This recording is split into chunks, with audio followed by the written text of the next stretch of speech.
Salam alaikum, bonjour à toutes et à tous. Depuis le 1er juillet 2024, la retenue à la source sur les opérations soumises à la TVA est obligatoire.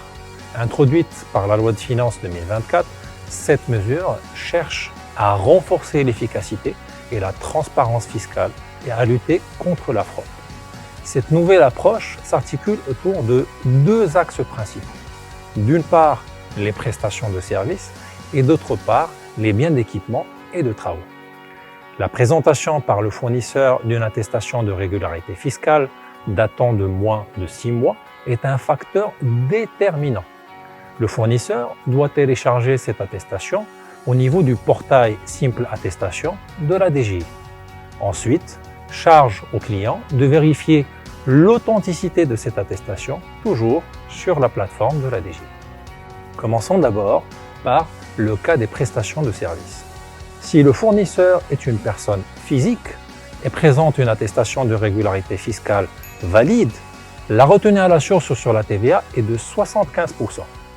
En l'absence de cette attestation, une retenue de 100% de la TVA est appliquée. Si le fournisseur est une personne morale, alors pas de retenue à la source. À noter que seules sont concernées les factures de plus de 5 000 dirhams et ce, dans la limite de 50 000 dirhams par fournisseur et par mois.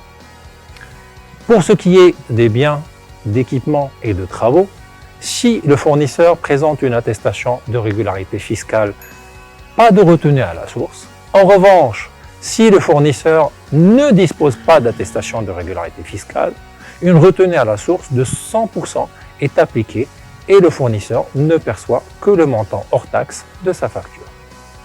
Le montant de la retenue à la source sur la TVA collectée par le client doit être versé à l'administration fiscale le mois suivant chaque paiement de facture.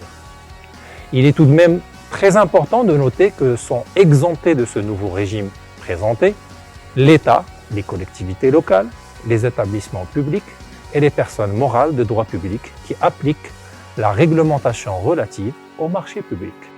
Pour finir, cette réforme représente un changement significatif dans la gestion de la TVA au Maroc et aura forcément des implications très importantes pour votre entreprise.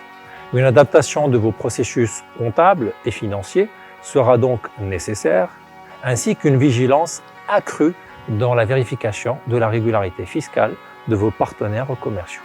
Nous aurons l'occasion d'aborder ces différents sujets lors d'un prochain épisode.